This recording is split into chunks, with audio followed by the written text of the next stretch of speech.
Good morning, lovers of justice and freedom. My name is Todd Yeary, and I am the Chief Administrative Officer of the Rainbow Push Coalition and Senior Pastor of the Douglas Memorial Community Church in Baltimore, Maryland.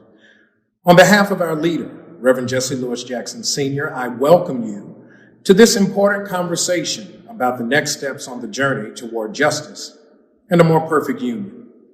On this past Tuesday, the 2020 federal election season in the United States officially came to a close.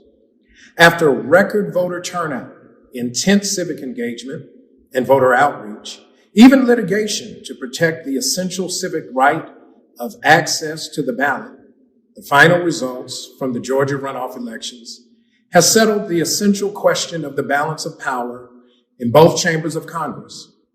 While the Democratic Party holds a slim majority in the House of Representatives and the tie-breaking power of the Vice President-elect Kamala Harris and what will be her role as President of the Senate, Rainbow Push Coalition and our strategic partners, the National Bar Association, the Transformative Justice Coalition, Black Voters Matter Fund, and others across racial, religious, and community lines, we're proud to have been fully engaged in mobilizing as many people as we could to make their voices heard.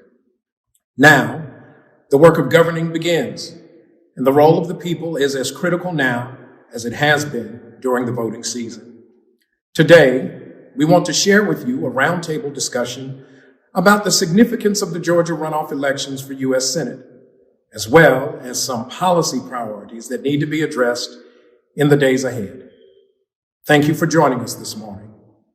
Now let's talk about what's next. Polls are open. Good morning. Come on in. Lineups at polling stations across Georgia moved with ease, a calm and orderly end to what has been a bitter battle.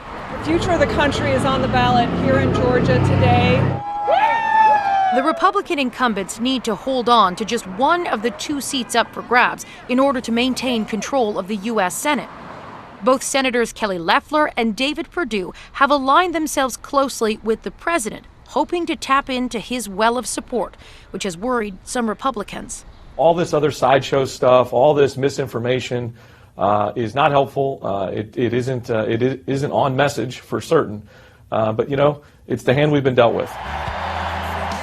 Donald Trump has cast doubt on the integrity of Georgia's voting system and attacked state Republicans for refusing to overturn the results of the presidential election, infighting that has diverted attention away from what's at stake. We have two United States senators in Georgia who are aiding and abetting the effort to literally rob the people of their voices and their votes. I think that's outrageous. Reverend Raphael Warnock is the challenger taking on Loeffler. Both he and fellow Democrat Jon Ossoff are under immense pressure to win their races, as a Democrat-controlled Senate would make it easier for the incoming Biden administration to get things done. This is history unfolding in Georgia right now. I want to encourage everybody to be a part of it. With the country watching, Georgians showed up, setting a record for turnout in a runoff before the polls even closed. God gave us a voice to be heard, to speak for what we believe in. And it's left up to us to use it.